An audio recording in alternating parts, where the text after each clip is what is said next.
Ya, telah hadir bersama saya di studio salah satu penggagasnya yaitu Karvianda Suryo Utoro yang juga nanti akan bergabung bersama kami melalui sambungan telepon Kepala Dinas Perhubungan DKI Jakarta Udar Pristono dan juga Ketua Umum Road Safety Organization Edo Rusyanto. Kali ini saya bersama Mas Rio dulu. Mas Rio, apa kabar? Baik, Mas. Sehat ya? Alhamdulillah. Kesini naik sepeda nggak? Naik sepeda motor tadi. Naik sepeda aja sebulan sekali? Enggak lah. Enggak ya?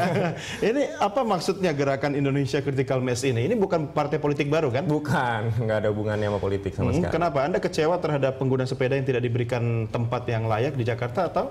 Sebenarnya Indonesia Critical Mass ini acara ngerayain kegiatan sepeda aja awalnya. Jadi kita acara kumpul-kumpul aja lah awalnya. Cuman secara nggak langsung kita mengkritisi juga, cuman dengan cara yang fun gitu. Oke, tapi namanya kok kayak nama gerakan politik ya? Kenapa nggak misalnya Banyakan main nama orang politik kali. to work atau apa gitu? Karena ini Critical Mass sendiri itu sebenarnya gerakan diambil dari orang Amerika sebenarnya awalnya. Mereka tahun 90-an kalau nggak salah. Mereka tuh acaranya setiap bulan sekali ngelakuin hal yang sama di kota-kota masing-masing gitu. Jadi acara Critical Mass ini sedunia dilakukan serentak, kalau nggak Jumat terakhir, Sabtu terakhir. Oh gitu. Dan di Indonesia mulai kapan nih gerakan ini mulai dijalankan? Kalau Indonesia Critical Mass sendiri pertama kali itu Februari 2012. Februari 2012 ya, sudah hampir 2 tahun. 2 tahunan ya. Dan itu aktif melakukan kegiatan setiap bulan atau bentuk kegiatannya apa saja? Kalau ICM sendiri setiap bulan aja, pokoknya setiap Jumat terakhir kita kumpul-kumpul, sepedaan bareng, udah kelar. Anda kan penggagasnya nih Mas Rio. Anda bersama teman-teman yang lain, kenapa sampai akhirnya terpikirkan untuk yuk kita bikin gerakan seperti ini? Sebenarnya penggagasnya bukan saya. Pertama kali itu ICM itu dicetuskan oleh ID Fix, itu wadah komunitas fiksi se-Indonesia. Oh iya, saya fiksi. tahu. Tapi sudah lama tidak terdengar aktivitas dari ID Fix itu. Iya, jadi sempat vakum ID Fix ICM itu sendiri. Terus kebetulan awal tahun ini kemarin Februari saya bersama teman-teman itu menggalakin lagi gitu. Yuk lewat sosial media kita rame-rame lagi yuk ICM. Akhirnya ternyata masih ada juga nih yang mau kumpul lah 200-300 orang. Sampai hari ini alhamdulillah. Itu membernya, simpatisan atau apa istilahnya? Dan berapa banyak totalnya? Enggak, kita nggak pernah keep track peserta sih, soalnya kita nggak ada pendaftaran, nggak ada kasih kartu anggota, nggak bayar yuran gitu ya. Enggak ya. Jadi ini fun ya, bebas siapa aja bebas. Boleh ajak keluarga. Hitung-hitung berapa total Mas kalau setiap ada kegiatan tuh? Biasanya minimal 100-200 orang lah setiap bulan ngumpul. Kalau lagi rame untung-untung kayak semalam itu 500-an orang. 500-an gitu. Ya? Paling banyak nih tadi malam nih. Paling banyak itu yang pertama kali itu pas Februari 2012 sempat hampir 2.000 orang kalau nggak salah di Jakarta ya. Dan ini laki, perempuan, cowok, cewek bebas ya. Tidak ada batasan usia. Nggak ada kelas, nggak ada. Oke, harus pakai sepeda fiksi aja atau bisa sepeda ontel, sepeda nyolong atau minjem gitu. Kalau bisa jangan nyolong ya Mas. Nggak baik. Nggak, sepeda apa aja diundang. Apa saja? Nah, semua pesepeda diundang pakai jenis sepeda apapun. Kalau lagi ngumpul bareng, kemudian terus bersepeda bareng, itu kan ratusan sepeda. Iya. Ini malah jalur yang harusnya buat kendaraan bermotor diserobot nih sama Mas Rio dan teman-teman nih. Nggak tambah macet itu jalanan? Tambah macet, iya benar, tambah macet. Sebenarnya itu salah satu tujuan kita juga. Jadi kita bikin macet. Iya. Oh, jadi Anda Tobi yang kemacetan tadi malam ya? Bukan. Saya sampai pulangnya itu tengah malam loh.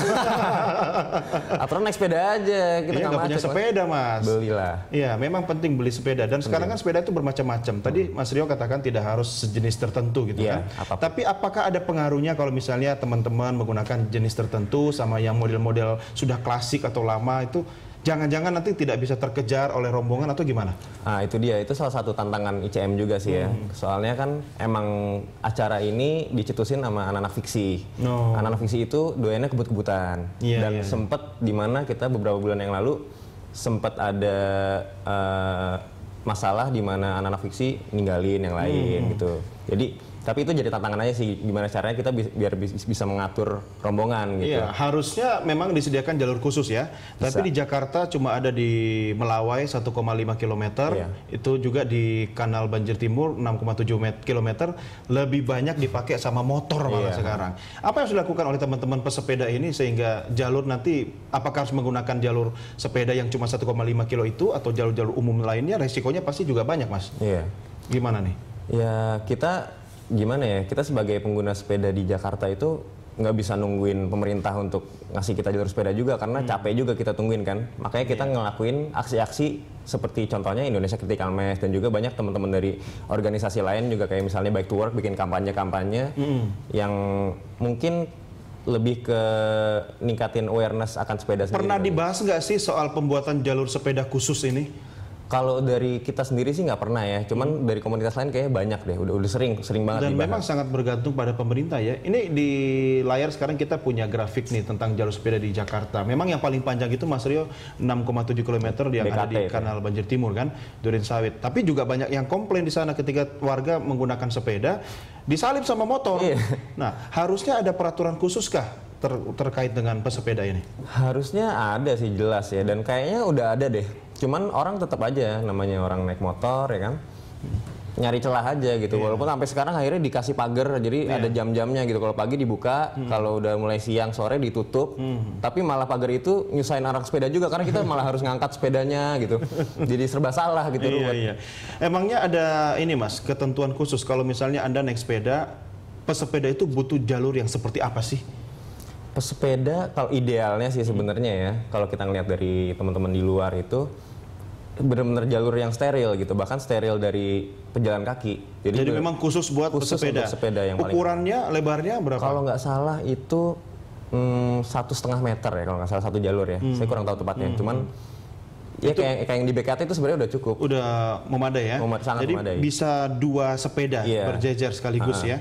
Oke, apakah jalur ini memang harus ada di setiap jalur-jalur utama atau seperti apa idealnya nih? Sebenarnya harus dicari jalur-jalur alternatif juga sih.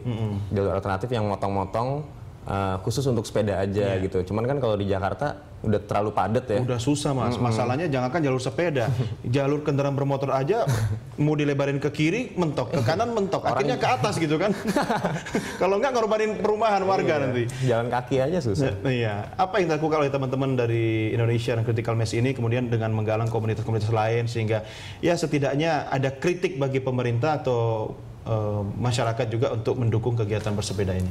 Kalau dari ICM sendiri kita fokus di kegiatan bersepedanya itu. Jadi betapa menyenangkan kegiatan bersepeda itu sendiri gitu. Jadi kita pengen ngasih tahu ke orang-orang kalau naik sepeda itu fun loh gitu.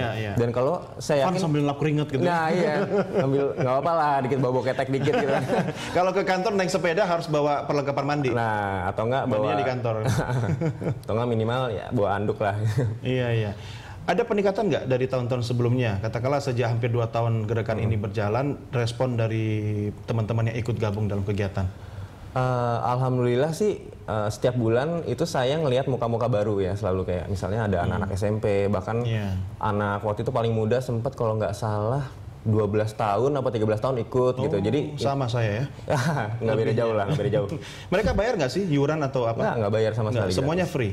Apa yang mereka lakukan ketika mereka berkumpul kemudian mengikuti kegiatan? Datang saja datang atau aja, daftar? datang nongkrong gitu. Terus kita kalau start, jalan kita sepedaan rame-rame. Kalau udah selesai bubar. Oke, ada yang komplain nggak warga selain anggota komunitas?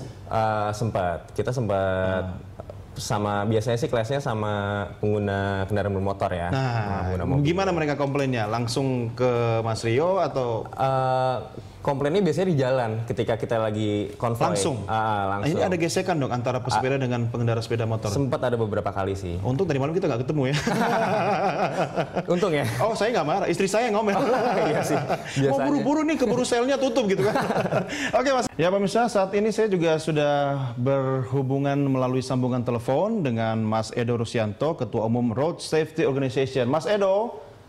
Selamat pagi, Mas Doni, sudah siang ya. Sudah siang di sini Mas Edo. Emang Mas Edo di mana?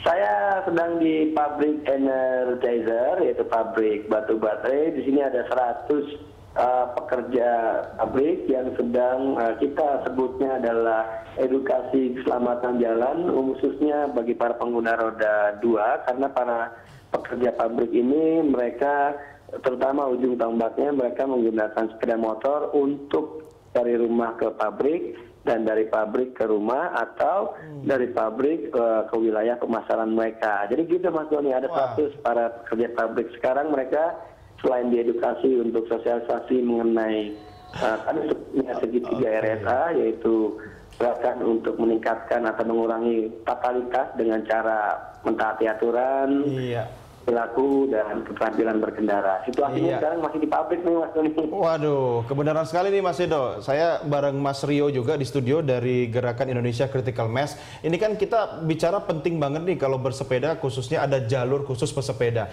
Mas Edo kan punya pengalaman nih, waktu naik sepeda mungkin ada hal-hal yang mengganggu perjalanan bersepeda yang bisa di-share buat penonton kita, Mas. Ya, para pengguna kendaraan atau para pengguna jalan itu memang di Indonesia mesti lebih aware kepada para pesepeda kayu.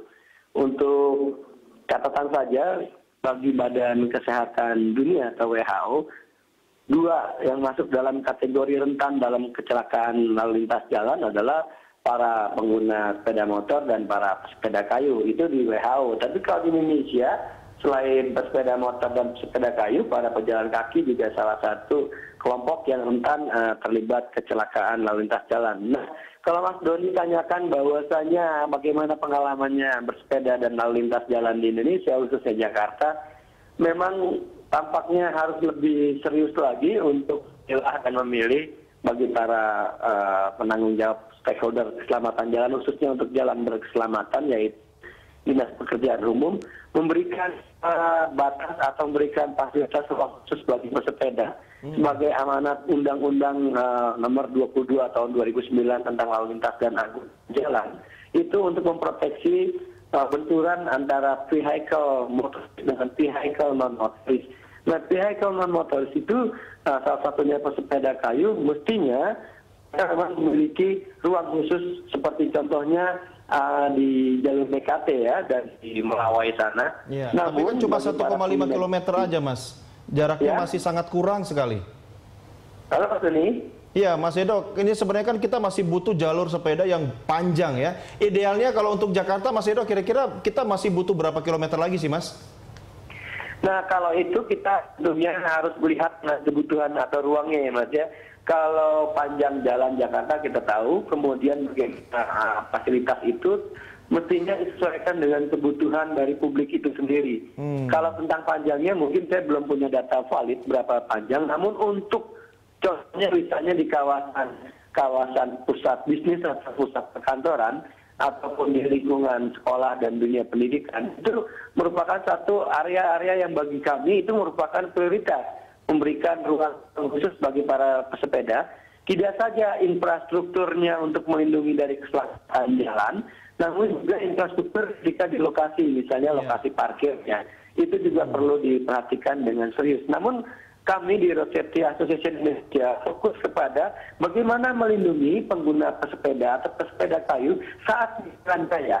Nah, bagi para stakeholder pemangku kepentingan keselamatan jalan, pertama itu. Yang kedua tentu adalah bagaimana menciptakan marka dan rambu. Karena antara penyedia infrastruktur jalan dengan marka dan rambu, mereka ada dua instansi yang berbeda. Marka dan rambu ada di Dinas Perhubungan, sementara untuk infrastrukturnya terkait juga dengan pekerjaan umum.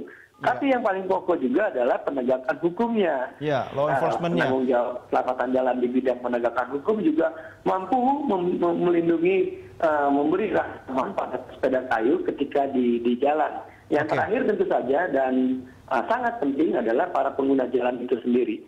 Bagaimana sebagai salah satu esensi keadaban kita sebagai manusia di jalan raya, yaitu melakukan toleransi sama pengguna jalan. Tidak lagi tanggung kalian sikat, karena Kementerian Korlantas Polri menyebutkan bahwasanya hampir 16.000 pelanggaran setiap hari di jalan. Nah, itu menunjukkan bahwasanya penting sekali sebagai manusia yang beradab, kita sebagai pengguna jalan mengetahui bahwa esensi keadaban kita sebagai manusia di jalan itu adalah toleransi.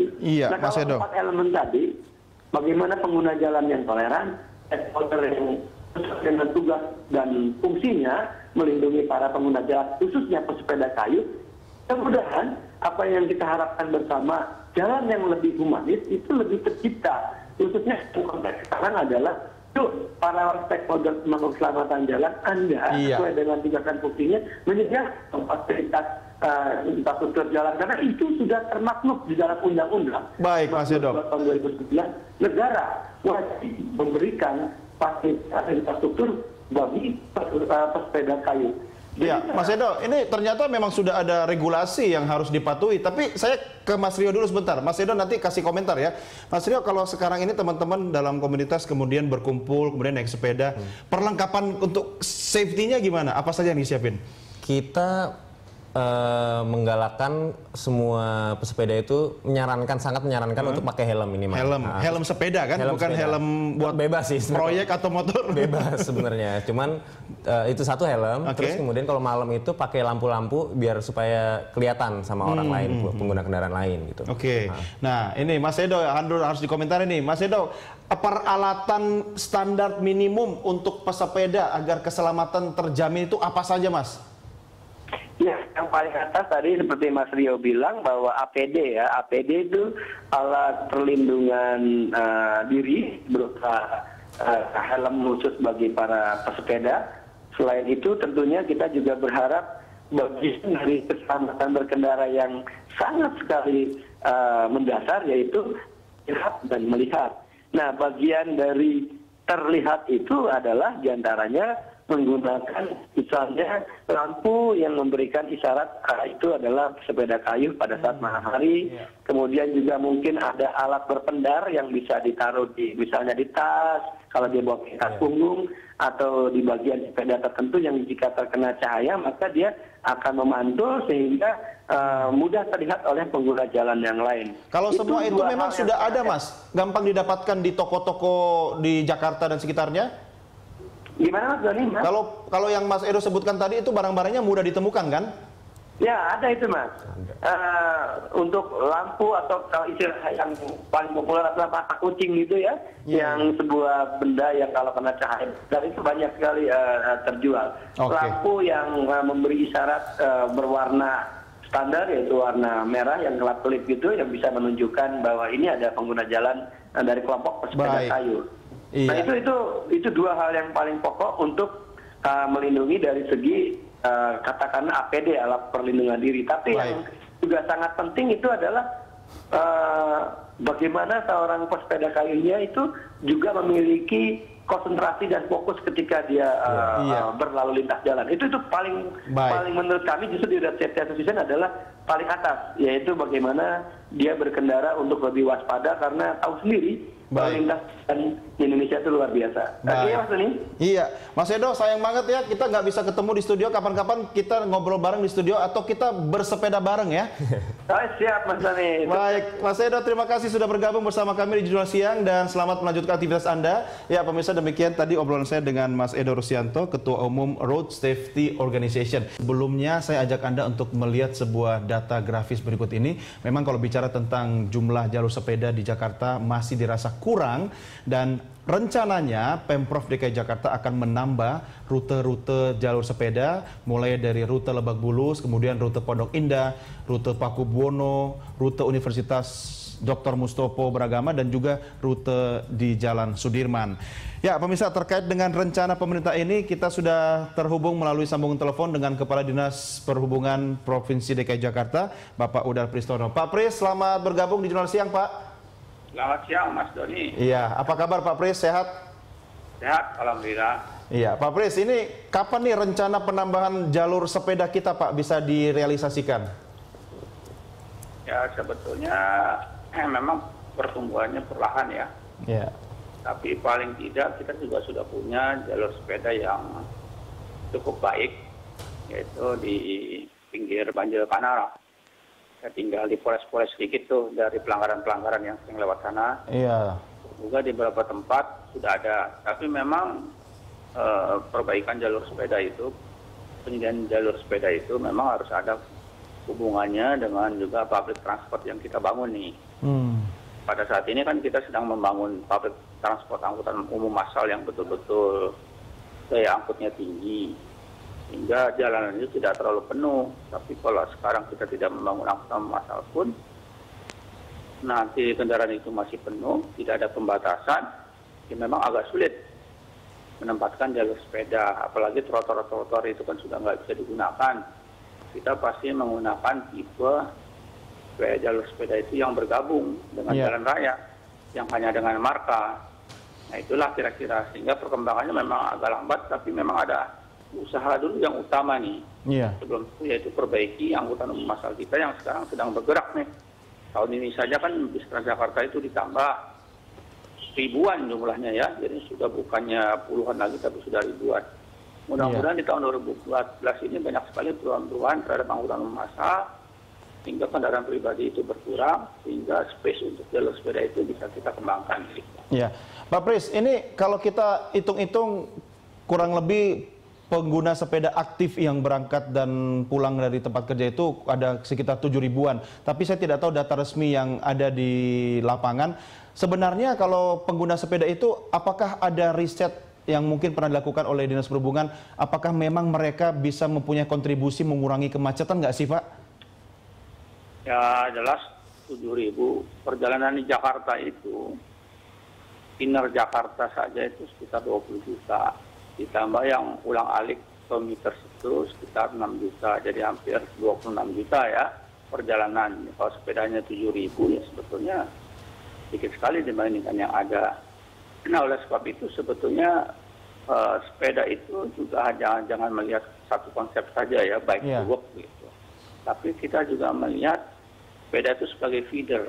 Itu saya tertarik sekali sebetulnya seperti yang ada di Guangzhou ya. Jadi sepeda itu ditaruh antara halte dengan pusat kegiatan. Di mana sebagai feeder, begitu turun dari bus, mereka bisa menyewa sepeda. Oh iya. Nanti ditaruh lagi di tempat pusat kegiatan, itu juga ada penampungan sepedanya, mereka bayar. Betul. Nah, Pak Pris, kalau itu direalisasikan di Jakarta, kira-kira yang menyiapkan sepeda-sepeda dan infrastrukturnya siapa tuh, Pak? Jadi infrastrukturnya tidak menggunakan hal-hal yang baru, menggunakan trotoar bisa, atau bagian dari jalan bisa. Itu bisa juga itu komunitas atau juga perusahaan swasta ya yang tertarik dengan, karena kan bayar dia. Coba deh itu. Sekali-sekali kita jangan hanya melihat satu konsep bike to work itu memang kan dari rumah naik sepeda ke tempat kerja. Ya kalau orangnya kuat dan kalau selamat juga nanti kalau kesempatan Metro Mini bagaimana. Tapi kalau yang tadi yang saya sampaikan justru ini adalah feeder. Jadi mereka berada stasiun itu dekat stasiun kereta api, dekat misalnya contoh nih yang realitanya taruh dekat Gambir 1, terus nanti ditaruh dekat Sarinah 1, sehingga orang yang dari Gambir itu mau ke Sarinah yang tadinya dia naik angkutan umum atau jalan bisa naik sepeda ya. Di kereta api bisa naik sepeda, sepedanya itu ambil dulu di tempat penyewaan sepeda di Gambir. Itu kan pakai kartu kalau di Guangzhou itu ya, di tap kartunya, di situ mulailah itu berjalan berapa rupiah gitu sampai di Sarinah nanti ada tempat penampungannya ditaruh tuh sepeda, kita orangnya bayar, jadi kartunya kartu debit ya seperti itu. Sehingga sepeda itu tidak dimiliki oleh orang itu, hanya disewa dan mereka bisa berganti-ganti sepeda. Nah sistem kayak begitu tuh kayaknya lebih efektif. Jadi dia sebagai feeder. Nah itu yang kita sebetulnya saya sudah usulkan itu. Iya, menarik sekali Pak Pri. Pak Pris, ada satu hal nih, karena sekarang banyak jalur pesepeda, khususnya nih yang di Melawe nih, itu ternyata beberapa titik banyak sekali digunakan buat ngetem bajai nih. Bagaimana nih pemerintah dan dinas-dinas terkait bisa berkoordinasi untuk menegakkan peraturan di lapangan ini, Pak? Itu dari awal saya juga nggak sepakat itu, cuma dipaksakan oleh Pak Wali Kota saja waktu itu. Untuk di situ saya kira itu terlalu pendek dari Taman Ayodhya. Nanggung ya Pak ya? Jalurnya memaksa, malah jalur Metro Mini dikorbankan untuk itu. Saya udah nggak sepakat dari awal itu, tapi dipaksakan oleh Pak Wali ya, sehingga akhirnya begini. Nanti kalau sudah nggak berjalan, yang kita yang aparat penegak hukumnya disalah-salahkan. Padahal memang itu tidak layak seharusnya. Tapi biar nggak mubazir Pak, bagaimana nih Pak? Ya itu paling tidak ya harus ditungguin, masyarakat juga bisa membantu. Komunitas sepeda itu mengamankan jalur itu. Jadi artinya begini, ada 3 jenis jalur sepeda itu kan, bike path, bike lane, sama bike road. Kalau bike path itu yang seperti di pinggir Banjarkanil Timur itu, dia benar-benar terpisah dari alur lalu lintas yang lain. Bike path itu benar-benar aman ya. Kalau bike lane itu yang dikasih marka yang seperti di apa tadi itu Jalan Melawai, atau lagi juga bike road nggak pakai marka, hanya pakai rambu-rambu, itu lebih bahaya lagi. Nah, oleh sebab itu kita sih betulnya mengarahkan jalur sepeda itu yang ke bike path. Iya. Seperti di kota dan sebagainya, sehingga aman, mereka tidak bersenggolan dengan yang lain. Iya. Nah, kalau yang seperti di Melawi ini memang tantangannya lajur itu sudah hidup sebelumnya, dipotong saja untuk lajur sepeda. Ya sulit ya, selama kita tidak bisa mengurangi kendaraan pribadi, ya akibatnya ya kendaraan pribadi itu memakai kebutuhan sepeda itu. Baik, Demikian. Pak Pris, ini kebetulan saya juga bareng Mas Rio dari komunitas pesepeda bersama teman-teman. Kira-kira komunikasi atau apa yang bisa dilakukan oleh Pemprov DKI Jakarta, khususnya Dinas Perhubungan, untuk berkomunikasi dengan komunitas-komunitas teman-teman pesepeda ini, sehingga nanti jalur sepeda juga bisa lebih baik lagi dan pengguna sepeda bisa lebih banyak, Pak, dan lebih efektif tentunya. Silakan, Pak. Oh ya, jadi sebetulnya kami sering bertemu sama komunitas sepeda itu pada saat KBKB ya, RCD. Oke, mungkin tolong saja kita bergabung. Saya sih lebih sepakat ya, kita menggunakan bike path. Ya. Mungkin berkunjung-kunjung ke negara-negara yang sudah menggunakan bike path itu seperti di Amerika Latin banyak sekali. Jadi bukan di bagian jalan yang dikurangi, tapi memang kalau ada median jalan dan sebagainya itu bisa dimanfaatkan sehingga lebih aman. Terus kedua, bukan hanya bike to work, bukan bike to work saja, tapi tadi bike feeder itu yang kita inikan juga. Private sector bisa bergabung, membuat tempat penyewaan sepeda di satu tempat ke tempat penyewaan satu lagi, sehingga sepeda itu disewakan untuk orang yang turun dari angkutan umum. Kita silakan saja ke kantor kami, kita berdiskusi, boleh terbuka kok. Baik. Pak Pris, terima kasih Pak Pris sudah bergabung bersama kami di akhir pekan ini. Selamat beraktivitas lagi Pak Pris. Salam Pak Rio ya. Baik, terima kasih. Demikian pemirsa perbincangan saya dengan Kepala Dinas Perhubungan Bapak Udar Pristono, dan titip salam buat Mas Rio. Salam balik Pak. Diundang datang ke kantor Pak Pris untuk ngobrol-ngobrol. Nih, sebelum ke kantor Pak Pris, bagaimana Mas Rio dan teman-teman itu menggalang komunitas? Apakah ada newsletter, informasi lewat telepon atau apa sih? Belum ada. Kita itu untuk sekarang masih mengandalkan sosial media aja, media sosial. Apa sosial medianya? Pakai Twitter? Pakai akun Twitter dan Facebook aja. Twitternya apa? Twitternya itu kita nggak punya akun sendiri, Apa? tapi Naik sepeda cayang celalu. silahkan sendiri. Kita pakai tagar aja sih, hashtag. Oh, hashtag tagar, ya. We are the traffic. We are the traffic. Sama setiap bulan itu kita ICM kan, Indonesia Critical Mass disingkat ICM. Jadi tagar, ICM, bulan dan tahun. Jadi kalau kayak kemarin itu ICM 12-13 Desember 2013 gitu, dan berikut selanjutnya gitu. Untuk bulan depan Januari 2014 tagar ICM 0114. Nah, tanggal berapa mau ngumpul-ngumpul nih? Biar saya ada waktu 1 bulan buat beli sepeda. Oh, beli sepeda dulu ya? Iya, belum punya sepeda, masa mau ikut? Ya beli sepeda dulu, Mas. Pokoknya kita setiap hari Jumat terakhir setiap bulan. Oke. Setiap Jumat terakhir setiap bulan kita ngumpul di Taman Menteng jam 8 malam. Kalau mau ikut tinggal datang aja. Setiap Jumat terakhir di akhir bulan, jam 8 malam di Taman Menteng. Ingat pemirsa, di Taman Menteng, bukan di sebelahnya Taman Menteng. Bukan, jangan. Itu bukan komunitas sepeda nanti, komunitas yang pecinta kuliner. Nah, sebenarnya sama aja sih. Sepeda tuh emang notabene kita kuliner. Masalahnya gitu Mas Rio, abis naik sepeda 5 kilo, kemudian ngumpul makan es teler, makan bakso. Nah terus yang sudah dibakar tadi masuk lagi. Nggak apa-apa, yang penting having fun kan. Oke, apa yang bisa Anda sampaikan buat penonton kita biar meningkatkan keinginan mereka untuk bersepeda?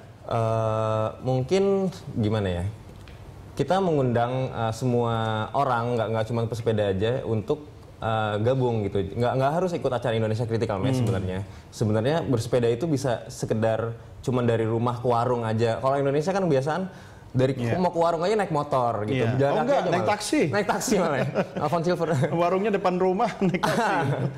Biasain sepedahan aja gitu. Dan berarti dibudayakan ya? Membangun budaya bersepeda itu memang harus dimulai sejak dini. Iya, dan kalau emang seperti tadi, kalau emang kita sudah tahu betapa menyenangkannya kegiatan bersepeda itu, saya percaya otomatis orang akan memilih sepeda itu sebagai alat transportasi alternatif gitu.